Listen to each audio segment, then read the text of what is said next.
오늘도 우리 예배 가운데 함께 하신 주님을 찬양합니다. 여러분, 요즘 세상 돌아가는 소식 중에 국가적인 일 외에 어떤 것에 관심을 가지고 계십니까? 요즘에 무슨 일이 있나 하고 인터넷을 이렇게 검색을 해보니까 제1위 검색으로 뜨는 단어가 있었습니다. 유산상속이라는 단어였습니다.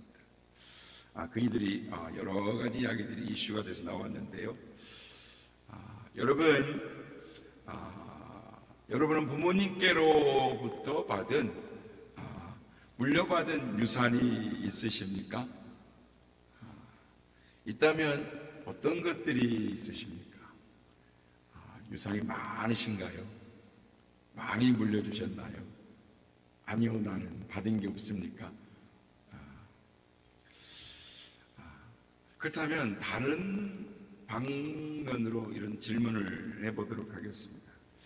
여러분, 하나님께로부터 물려받은 소중한 것들이 많이 있습니까? 어떤 것들이 하나님께서 여러분에게 주신 소중한 선물입니까? 많은 사람들이 우리의 모든 것이 하나님께로부터 받은 귀한 선물이라는 것은 머리는 잘 알고 있는데요. 그런데 정작 이 결정적인 순간에는 그 사실을 잊어버리고 불평하고 원망하고 못마땅해 하는 것입니다. 그 때문에 하나님께서 허락하신 좋은 것들을 그냥 싸구려로 바꿔버려서 비참한 삶을 살아가는 것들을 우리는 종종 보게 됩니다. 여러분, 하나님이 주신 것들은 당시는 좋지 않게 보일지라도 그러나 자세히 들여다보면 밝은 내일을 위해서 반드시 거쳐야 가야 하는 예비 과정일 때가 너무나 많다라는 것입니다. 그렇기 때문에 우리는 지금 내게 주어져 있는 이 모든 것이 소중함을 깨달아야 하는 것입니다. 지금 내게 있는 모든 것들을 사랑해야 하는 것입니다. 하나님이 사용하실 그 날을 위해 잘 다듬고 준비하며 살아가야 하는 것입니다. 그럴 때 반드시 하나님께서 여러분의 삶에 함께 하시고 고귀하게 여러분을 사용하실 날이 반드시 있게 될 것입니다. 오늘 말씀은 요셉이라는 사람이 등장합니다. 요셉은 형들에게 미움을 받아서 노예로 팔려가 먼 이국 땅에 끌려왔습니다. 그러나 형들을 원망하거나 불평하거나 자신의 인생을 포기하는 것이 아니라 최선을 다해 자신의 인생을 사랑하며 살아갑니다. 억울하게 누명을 쓰고 감옥에 갇혔지만 하나님의 선한 계획을 의심하지 않고 변함없이 최선을 다해서 살아갑니다. 요셉은 그의 인생에 주어진 모든 것이 다 하나님의 기쁘신 뜻 가운데 나에게 주어진 것이다 라고 믿었습니다. 의심하지 않았습니다. 오늘 우리도 하나님이 주신 것, 우리 삶에 주어진 모든 것들을 하나님을 신뢰하며 사랑하며 살아야 하는 것입니다. 보이지 않는 것들도, 좋아 보이지 않는 것들도 감사함으로 받아야 하는 것입니다. 디모데전서 4장 4절에 보면 하나님께서 지으신 모든 것이 선함에 감사함으로 받으면 버릴 것이 없나니 라고 말씀을 합니다. 그렇습니다. 감사함으로 받으라고 합니다. 그러면 지금 내 눈에 좋아 보이지 않는 것, 내가 못마땅해스러운 것, 답답한 이 상황이 버릴 것이 하나도 없는 감사할 조건들이 될 것이다 라는 것입니다. 그렇다면 우리는 무엇을 감사함으로 받아야겠습니까? 오늘 이 시간에 몇 가지를 생각해 보므로 은혜를 받고자 하는 것입니다. 첫째, 우리 자신의 외모를 하나님이 주시는 것으로 믿고 사랑해야 하는 것입니다. 성경에 보면 요셉의 외모에 대해서 구체적으로 이렇게 기술하지는 않습니다. 그러나 아마 요셉은 멋있는 준수한 미남이었지 않았을까 그렇게 생각합니다. 그러니까 그렇지 않으면 이 보디발 시대장의 부인이 그렇게 요셉에게 매달리고 집요하게 유혹하지 않았을 거다라는 생각이 듭니다. 요셉은 이 미모의 어머니인 이 라헬의 피를 받아서 아마 이 준수한 그런 청년이었을 것입니다. 그러나 요셉이 이 멋진 청년으로 성장한 이 주된 이유는 외모 때문이 아니라 자존감에 있습니다. 그는 어려서부터 아버지가 사랑을 듬뿍 주어지는 과정에서 그 자신에 대한 자존감이 키워졌습니다. 우리 그런 거 있지 않습니까? 당신은 사랑받게 태어난 사람이라는 찬양이 있는 것처럼 나는 사랑받게 태어난 존재인가 보다.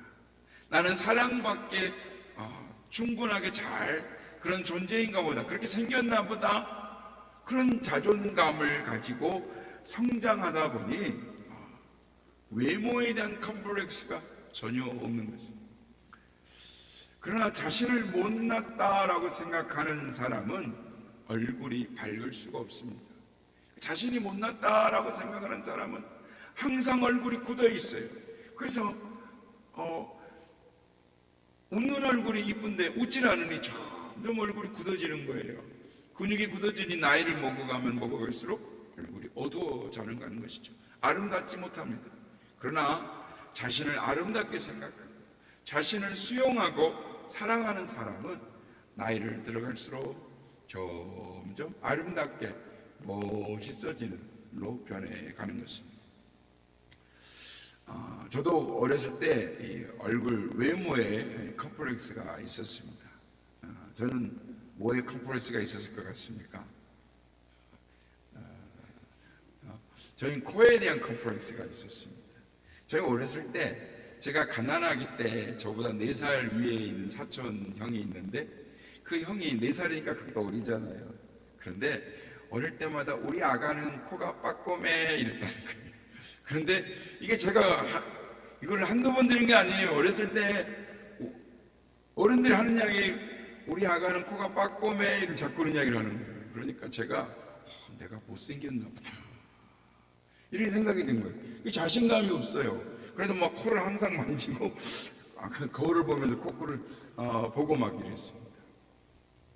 그런데 이를 극복하는 계기가 있었습니다. 그거는 중학교 2학년 때 담임 선생님이 저를 칭찬을 많이 해주셨어요. 반 친구들이 듣는 데서도 저를 칭찬해 주시고 어떤 때는 교탁 앞에 나와서 세워놓고 저를 칭찬해 줬어요. 맡은 일을 잘한다고. 그래서 이제 제가 선행상을 중학교 2학년 때 많이 받았어요. 매번 한 2달에 한 번씩은 받았던 것 같아요. 그런데 선생님이 심지어는 친구들 보고 성령이를 본받으라고 이렇게까지 말씀을 하셨어요. 선생님이 칭찬해 주시니까 점점 공부도 열심히 하게 되고 자신감도 자존감이 점점 올라가는 것을 제가 알 수 있었습니다. 그래서 저는 선생님 덕분에 중학교 이후에는 선생님 잘생겼다고 그러시니까 외모에 대한 컴플렉스가 없어요. 그래서 정말 나는 잘생겼구나, 남자답게 생겼구나 이런 마음을 먹게 되니까 외모의 컴플렉스를 중학교 이후로는 갖지는 않게 되었습니다. 그렇습니다. 어렸을 때 어떤 말을 듣느냐가 중요한 것입니다. 자녀들에게 자신을 사랑하고 외모에 자신감을 갖고 자신을 인정하는 말을 들려주어야 하는 것입니다. 그래야 그 자녀들이 더 아름답게 성장하고 성숙해져가고 발전해 가는 것입니다. 사람이 잘생겼으면 얼마나 잘생겼겠습니까? 이쁘면 얼마나 이쁘겠습니까? 남자가 잘생기면 조각처럼 완벽하게 잘생겨야지. 여자가 이쁘면 이목구비 하나하나가 다 아름다워야지 이쁘고 잘생긴 거지. 그렇지 않으면 거기서 그겁니다. 그러므로 얼굴에 자신감을 가지시는 여러분 되시길 바랍니다. 세계의 많은 사람들이 성악을 공부하려면 이태리로 유학을 갑니다. 이태리 유럽 성악계에 아침 태양처럼 떠오르는 이 한국 여성이 있었습니다. 이 푸치니의 오페라의 이 나비 부인의 주인공 역을 맡았는데, 그녀는 이 단번에 나비 부인 주연 역을 맡아서 정말 표현하면 태양처럼 떠올랐습니다. 한 번도 그 연극을 해본 적이 없는, 오페라 한 적이 없는. 그런데 어느 정도로 호평을 받았느냐면, 오스트리아나 독일로 가서 공연이 있으면 신문에 쫙 평을 하는데, 이제야 비로소 나비 부인을 찾았다, 그리고 이 실제 인물과 같다라는 이렇게 호평을 써주는 칭찬을 했습니다. 그런데 그분이 공연을 하면은 이 사람들이 이 오페라를 공연으로 보지 않고 몰입을 해가지고 실제 사실로 이렇게 받아들이는 거예요. 그래서 극 속에서 이 미국이 이제 남자 역할을, 그러니까 미국 남자가 일본에 잠시 근무하는 동안 일본 여인을 데리고 놀다가 이제 버리는 게 내용인데, 연극이 끝나면 분장실에 사람들이 막 찾아가가지고 남자 주인공을 맡은 사람한테 막 때리면서 그러는데, 너 그러면 안 돼, 너 여자 버리면 안 돼, 막 이러면서 이렇게 할 정도로, 그 정도로 이 흡인력을 주고 감동을 주는 오페라 가수가 탄생을 했습니다. 들은 소리에 의하면은 지금 이태리에서 성악을 공부하고 할 일 없이 이렇게 지내는 사람들이, 한국 사람이 한 3,000명이 넘는다라는 이야기를 들었습니다. 그러니까 다른 나라 사람들까지 포함하면 그 숫자가 얼마나 많겠어요. 그런데 한 그 극장에서 주연으로 발탁된다라는 것은 보통 잘해서 되는 일이 아닙니다. 정말 어려운 일입니다. 그런데 그분이 이태리에 유학을 가서 이제 수년 동안 성악을 공부했습니다. 그런데 빛을 보지를 못하는 거예요. 아무리 노력을 해도 그 많은 사람들 중에 경쟁을 해야 되는데 눈에 띄기가 어렵죠. 어느 날 빛을 보지 못한 이유가 뭘까 곰곰이 생각하다가, 왜 내가 조연도 못하지? 이런 생각을 하다가, 그렇구나, 그건 내 눈 때문이다 라고 결론을 내렸습니다. 그리고 쌍꺼풀 수술을 하기로 결심을 하고 한국에 있는 엄마에게 전화를 해서 쌍꺼풀 수술을 날짜를 잡았습니다. 유명한 병원에 가서는 바로 가서 되는 게 아니고 한 1년 전에 예약을 해야 자연스럽게 쌍꺼풀 수술이 예쁘게 된답니다. 그래서 특별한 줄을 대서 예약을 하고 수술 날짜를 받았는데, 이제 마음이 기뻐가지고 가야 되겠다 그러고 있는데, 그 주일날 로마 한인교회 예배를 드리러 갔는데, 그날 설교 내용이 참 유별났습니다. 우리 그런 이야기 우스갯소리로 많이 했는데 그 교회도 그런 설교가 있었어요. 진짜로. 왜 주어진 것에 감사하지 않느냐, 왜 여자들은 쌍꺼풀 수술을 하냐, 쌍꺼풀 수술을 해가지고 나중에 죽어서 하나님 앞에 가면 하나님이 너 누구냐, 난 너 쌍꺼풀 준 적이 없다, 그러면 어떻게 할 거냐, 이런 설교를 하는 거예요. 다른 사람들은, 여자분들 얼마나 기분 나빴겠습니까? 그런데 여러분, 한국 교회 교인들의 문제가 무엇입니까?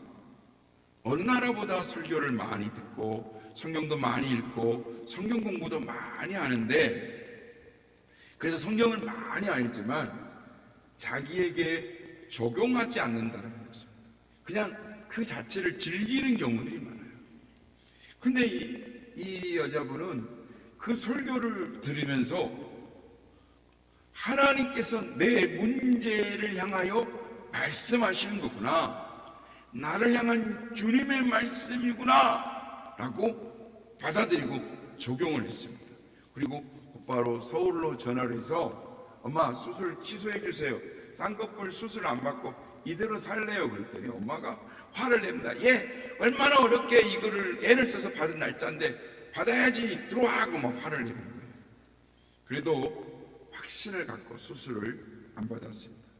그래서 수술하기로 예약된 그날에 그 날짜에 콩쿠르가 열렸는데 그 콩쿠르대에서 대상을 받았습니다. 그런데 그 현장에 독일의 유명한 극장의 극장장이죠, 디렉터가 그 콩쿠르대에 있었습니다. 그리고 그 자리에서 그 여인을 나비 부인으로 발탁을 했습니다. 그러니까 조연도 안 해본 사람. 그러니 주연을 하려고 그러니 얼마나 어렵겠습니까? 그러니 너무 많이 틀리고 미안하고 그래서 포기하고 싶은 마음이 드는 거예요.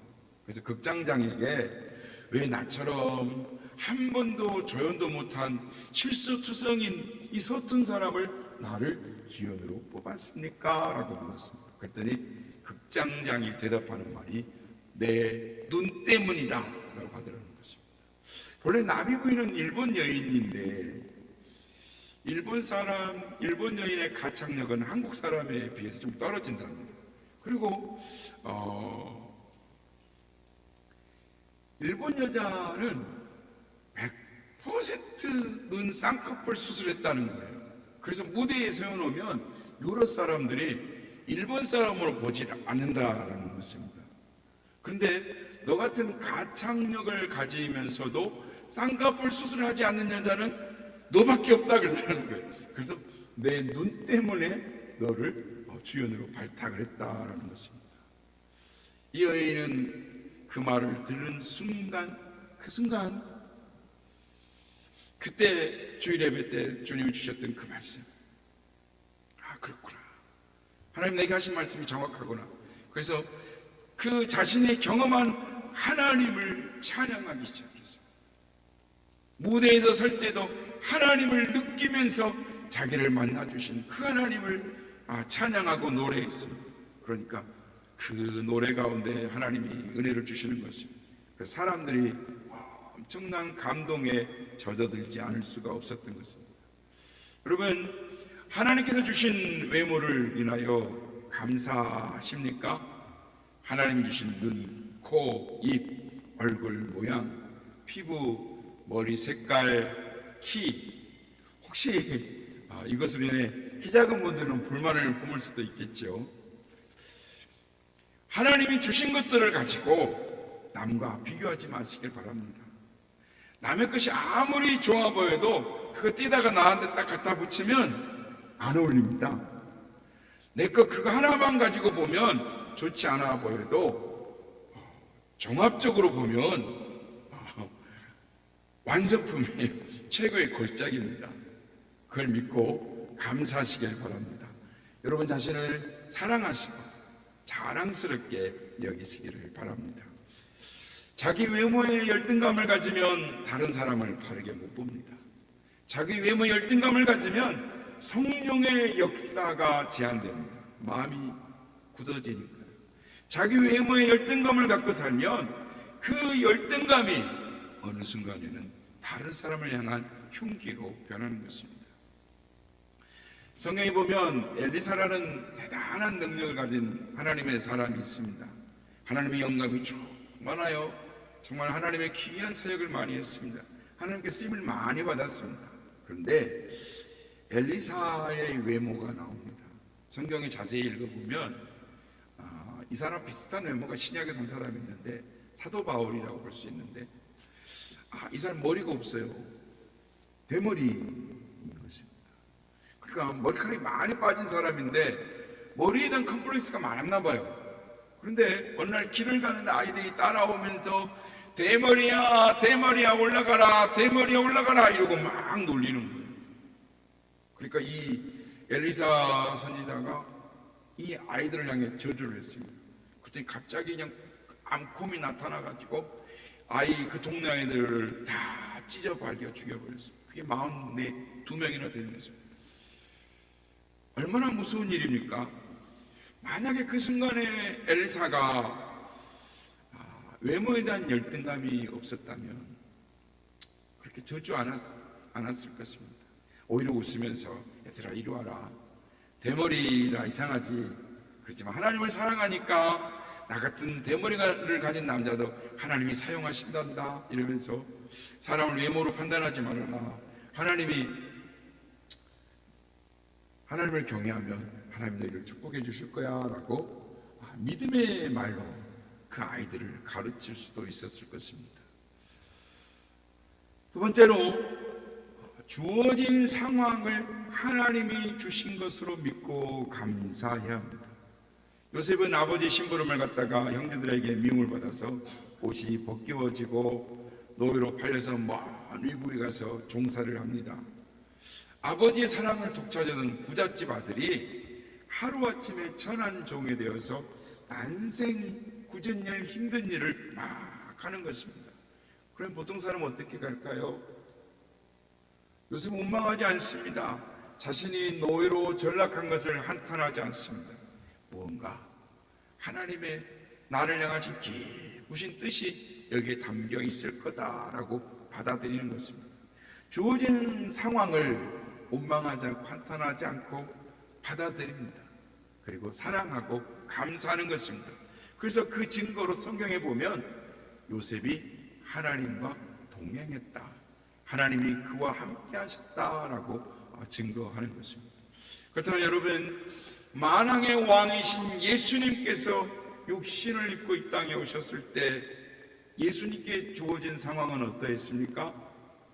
혼란과 가난과 무질서와 부패와 이방인에게 통치받는 이스라엘 백성들을 선동하는 타락한 종교 지도자들과 정치 지도자들, 주님이 사역하시기 정말 힘든 그런 상황이었어요. 이스라엘 상황 중에 최악의 상황이었어요. 그런데 주님은 한 번도 불평하지 않고 그 상황에서 복음을 전하고 제자를 삼고 불행한 사람들을 위로해 주시고 치료해 주시고 그러다가 십자가를 담당하시는 것입니다. 그 상황이, 주님께 주어진 상황이 오히려 하나님의 뜻을 이루는 데에 효과적이다라는 것을 주님은 아셨던 것입니다. 여러분에게 어떤 상황이 주어져 있습니까? 가난입니까? 고난입니까? 질병입니까? 실패입니까? 아니면 인간관계의 갈등입니까? 그 모든 상황의 소중함을 깨달아야 하는 것입니다. 그 상황을 내가 거쳐가고 있는 것이 하나님의 섭리를 이루는 길임을 알아야 하는 것입니다. 그런 과정을 통과해야 성장하는 것입니다. 그런 훈련을 거쳐야 강해지는 것입니다. 그런 고난을 통해야 지혜로워지고 그 후에 주님 앞에 귀하게 쓰임을 받는 사람으로 세워지는 것입니다. 예전에 우리나라에, 지금은 바둑이 요즘 안에서 안 나오는데, 제가 어렸을 때만 해도 이 바둑 기사들 대국이 TV에 계속 나왔습니다. 우리나라 천재 바둑 기사 하면 누가 떠오르십니까? 이창호 구단이 생각나시죠? 그러니까 한중일이 다 바둑 역사를 갖고 있는데 이창호 같은 사람이 없다고 합니다. 언젠가 이 일간지의 기자가 그 사람의 이력, 즉 이창호라는 사람의 괴력이 어디서 나오는가 하고 그 삶을 어린 시절부터 추적해서 취재한 이 글이, 기사가 실렸습니다. 그의 생가인 전주를 찾아가 보니까 그가 살던 집이 할아버지에서 아버지로부터 이렇게 내려오는 60년 동안 이어지는 이 시계방이 있었으니까 자기가 자는 방에 시계가 이렇게 계속 똑딱똑딱 시계 초침 소리가 울려 퍼지는 그 방에서 살았던 것입니다. 그러니까 이창호 국수는 이 끝내기의 강점을 가진 기사입니다. 그러니까 끝내기를 하면은 이 조일기에 들어가면 다른 기사들은 이 시계 초침 톡톡톡톡톡톡 이 소리가 들려오면 긴장하고 초조해서 그걸 못해요. 그런데 이창호 기사는 다 가진 바둑을 끝내기에서 역전을 시켜버리는 이런 사람인 것입니다. 어머니의 태에서부터 이 촛소리를 들은 거예요. 어렸을 때 아주 익숙한 소리인 것입니다. 그러니까 전혀 문제될 것이 없는 거예요. 그렇지만 시계방에 어렸을 때 살았을 때 그게 좋았을까요?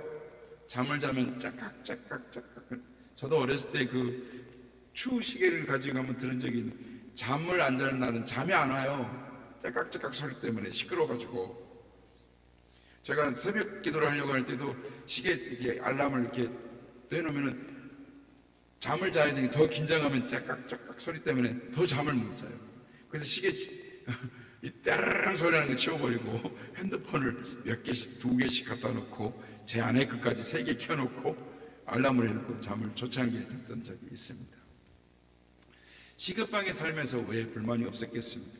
다른 아이들을 부러워하면서 원망했던 적이 얼마나 많았겠습니까? 그런데 그에게 주어졌던 상황이 그를 강하게 다른 기사들과 전혀 다른 바둑계의 최고의 사람으로 만드는 자양분이 됐던 것입니다.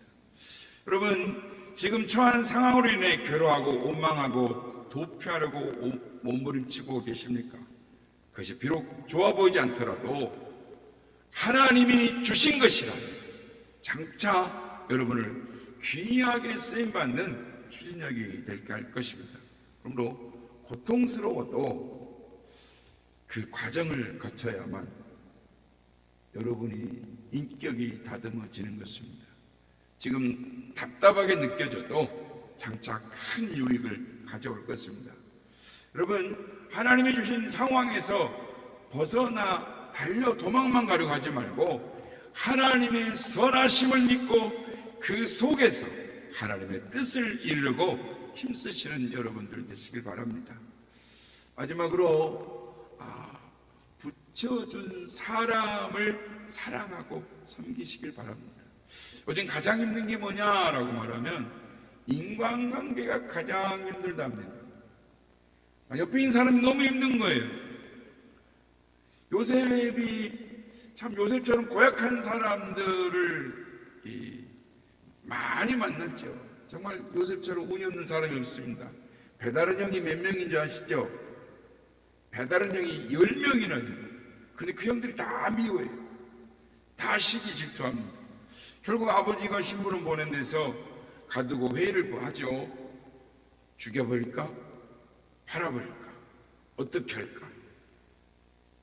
결국 먼 날에 팔려가서 보디발 집에 성실하게 일했는데 또 주님마님이 유혹하다가 안 되니까 강간했다고 누명을 씌웁니다. 주인은 재판 하나 없이 감옥에 가둡니다.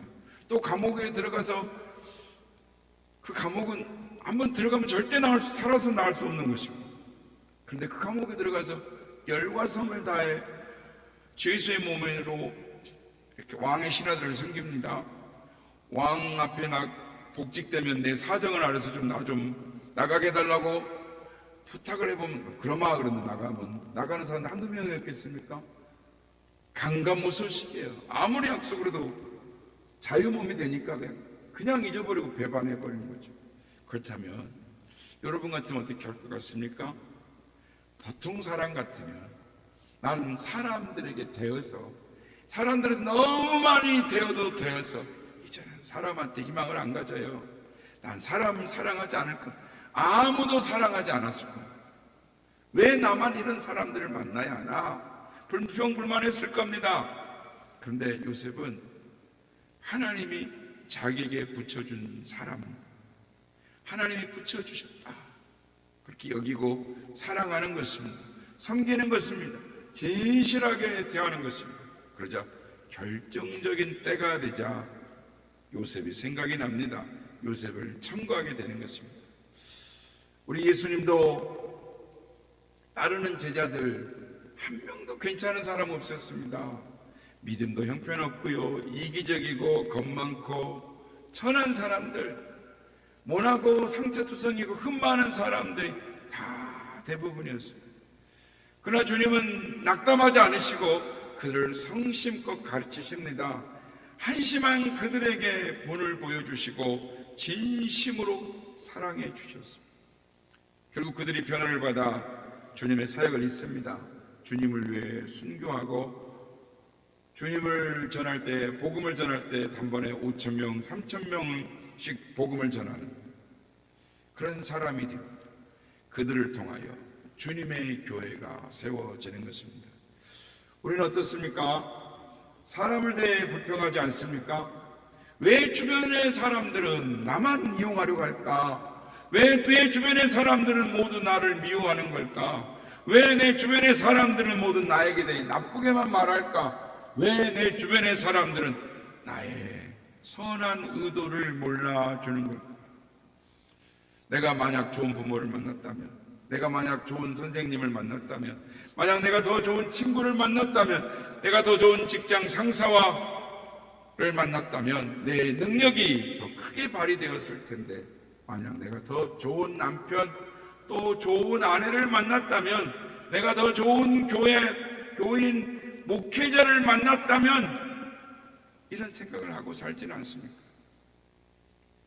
여러분, 하나님이 우리에게 주신 것은 최선이고 최고인 것을 믿으시길 바랍니다.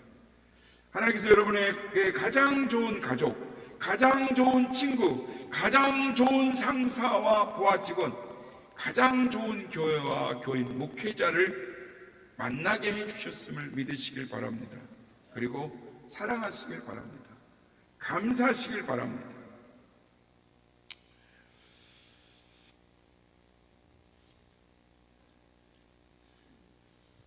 요셉이 하루아침에 총리가 된 것이 아닙니다. 십수년을 하나님의 손에 이끌려 지도자 훈련을 착실하게 받았습니다. 무슨 훈련을 받습니까? 재무 훈련을 받았습니다.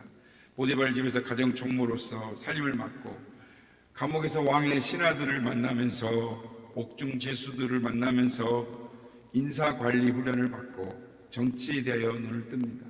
그뿐입니까? 보디발의 아내의 유혹을 받으며 극복하고 신앙과 인격의 훈련을 받습니다. 13년 동안 하나님께서 주신 상황 속에서 만난 사람들에게 철저하게 훈련을 받자 하나님께서 때가 되었을 때 총리로 세워주시는 것입니다. 요셉은 하나님이 내게 주어진 상황을 하나님께서 내게 주신 거라고 믿었습니다. 여러분, 우리에게 다가온 모든 사건이 하나님의 섭리가 담겨 있는 줄 믿으시길 바랍니다. 여러분, 지금 어떻게 훈련을 받고 계십니까? 여러분이 처한 상황이 아무리 좋아 보이지 않아도 여러분을 준비시키는 중요한 훈련의 기간이라는 걸 믿으시길 바랍니다. 그것을 감사하며 사랑할 수 있기를 바랍니다. 여러분의 주변의 사람들이 마음에 들지 않아도 그들을 통하여 여러분의 인격을 아름답게 다듬어가 계심을 믿으시길 바랍니다. 그리고 사랑하고 섬기시길 바랍니다. 무엇보다도 여러분 자신을 사랑하고 감사하고 잘 수용하시길 바랍니다. 하나님께서 여러분의 손에 있는 모든 것들, 여러분의 주어진 상황 모든 것들을 들어서 귀하게 사용하실 날이 올 것입니다. 여러분, 새해가 되었지만 바뀐 것은 없습니다. 더 답답하고 안 좋은 일이 생겼습니까? 왜 나에게 이런 일이 생겼는지 견디기 어렵습니까? 그러나 하나님의 섭리와 계획 가운데 지금의 이 상황이 앞으로 삶을 이겨내고 살아낼 힘을 줄 줄로 믿습니다. 하나님을 신뢰하고 우리 삶의 모든 상황에서 앞으로 전진하는 우리 모두가 다 되시기를 예수님의 이름으로 축복합니다.